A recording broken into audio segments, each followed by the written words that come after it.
Do you feel guilty for having a graveyard of unfinished projects, a half-written newsletter, a guitar in the corner, 3 books on different subjects, a design folder, a business idea, a language app, maybe even a course you started and never finished, and somewhere in the back of your mind, this question keeps coming back.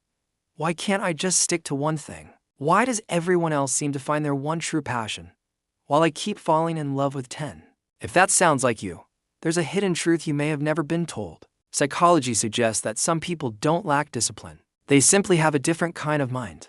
A mind built not for one narrow lane, but for a future that rewards connection, synthesis, and range. This is what I call the Polymath Advantage. For years, we were taught to become T-shaped. That means one deep specialty with a little general knowledge across the top. And for a long time, that model made sense. Pick one skill, master it, stay in your lane.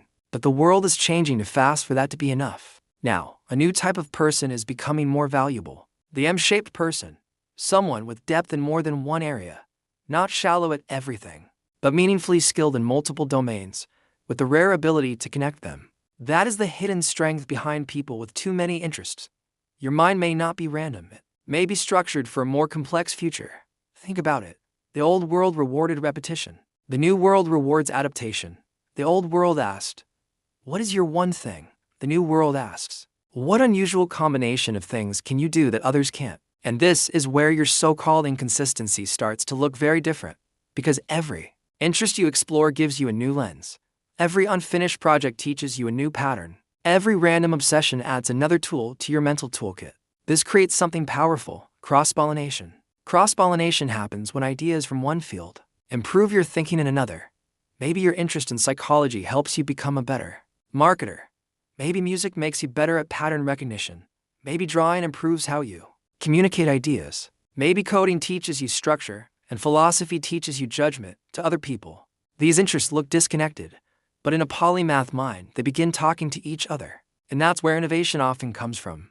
Not from knowing one thing deeply in isolation, but from seeing links that other people miss. This is why people with many interests often show rare traits linked to higher cognitive ability, curiosity, fast learning, pattern recognition, mental flexibility. These are not distractions by default. They can be signs of a unique mindset, a mind that learns quickly, gets bored with repetition, and naturally searches for deeper connections. Of course, there is a dark side. When your mind moves fast, your life can look messy. You may feel behind. You may judge yourself for not finishing enough. You may compare yourself to people who chose one path early and stayed on it. But here's the truth most people never hear. Your unfinished projects are not always evidence of failure. Sometimes they are a training ground for versatility, for synthesis, for creative intelligence, for a future where the most valuable people are not the ones who know only one thing, but the ones who can bridge many things. That doesn't mean you should chase everything forever without direction. It means your task is not to suppress your range. It is to organize it, to stop asking, "What is my one passion?" and start asking, "What pattern connects my passions?" Because the M-shaped future is not about doing everything. It's about building depth in a few meaningful areas, and then using them together in a way that becomes unmistakably yours. So if you've spent years feeling scattered, inconsistent, or impossible to define, maybe you were never broken.